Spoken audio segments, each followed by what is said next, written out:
Assalamualaikum warahmatullahi wabarakatuh. Perkenalkan, nama saya Nisa Noftika dengan NIM 2205 10201.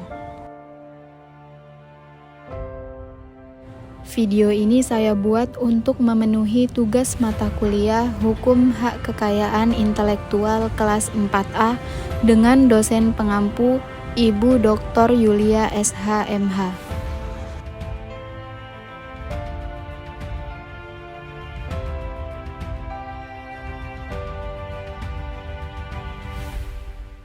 Di sini saya akan mempresentasikan hasil analisis saya mengenai kasus Nokia gugat Oppo sejumlah 689 miliar atas tuduhan pelanggaran hak paten. Perusahaan Nokia didirikan pada tahun 1965 di Finlandia. Merek Nokia begitu berkembang sebagai merek industri komunikasi yang kuat dan memiliki pelanggan yang tidak sedikit. Dalam hal ini, Nokia terus berusaha menjaga pelanggan yang loyal agar tidak berpaling pada merek lain dengan mengembangkan fasilitas dan fitur yang ada sesuai kebutuhan konsumen sebagai cara mempertahankan pelanggan. Sedangkan Oppo sebagai penyedia layanan elektronik dan teknologi global yang membawakan perangkat elektronik seluler yang berusaha memberikan pengalaman terbaik melalui desain yang cermat dan teknologi yang cerdas. Yang jadi pertanyaannya, apakah ada pelanggaran hak paten dalam kasus ini? Dan yang kedua adalah siapa saja yang terlibat dalam kasus hak paten yang akan saya analisis.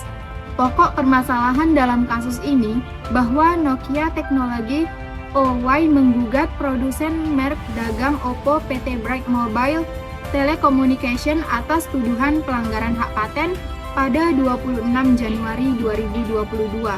Dalam kasus ini menyatakan bahwa Oppo telah melakukan pelanggaran hak paten berjudul perlambatan pola nada dengan membuat, menjual, dan atau menyediakan untuk dijual produk Oppo yang menggunakan paten Nokia secara sengaja dan tanpa hak. Nokia memerintahkan Oppo membayar ganti rugi sebesar 689 miliar atau kerugian material yang diderita Nokia akibat perbuatan pelanggaran hak paten yang dilakukan Oppo.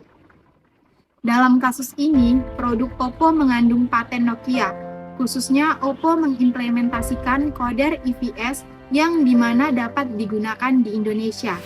Tidak hanya sekali, Nokia pada pertengahan tahun 2021 juga melayangkan 4 gugatan berbeda terhadap Oppo terkait pelanggaran hak paten. Gugatan pertama pada 2 Juli 2021, Nokia menyatakan Oppo melanggar hak paten yang berjudul pensinyalan informasi modulasi tambahan untuk akses paket hubungan turunan kecepatan tinggi. Yang kedua, gugatan Nokia menyebut Oppo telah melanggar hak paten berjudul pensinyalan informasi modulasi tambahan untuk akses paket hubungan turunan kecepatan tinggi. Yang ketiga, gugatan pada 19 Juli 2021 menggugat hak paten berjudul metode peralatan untuk menyampaikan informasi konfigurasi antena melalui masking. Dan yang keempat adalah gugatan yang sama dengan judul metode dan peralatan untuk menyampaikan informasi konfigurasi antena melalui masking. Jika ditotal, tuntutan ganti rugi yang diminta Nokia terhadap Oppo sudah setara dengan 2,8 triliun. Penyelesaian sengketa hak paten bagi pemegang hak kekayaan intelektual dalam hal ini ialah pemegang hak paten. Jika mengalami kerugian akibat sengketa yang terjadi, dapat melakukan upaya sebagai bentuk penyelesaian sengketa. Penyelesaian sengketa paten dapat dilakukan melalui jalur litigasi dan non-litigasi berupa alternatif penyelesaian sengketa seperti negosiasi, mediasi, konsiliasi, dan arbitrase.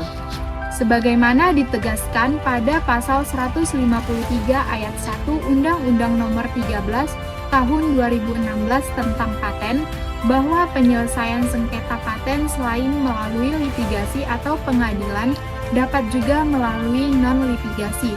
karena putusan arbitrase bersifat final dan mempunyai kekuatan hukum tetap dan mengikat para pihak.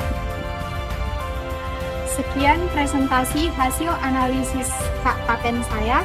Bila ada kesalahan, saya mohon maaf. Saya akhiri. Wassalamualaikum warahmatullahi wabarakatuh.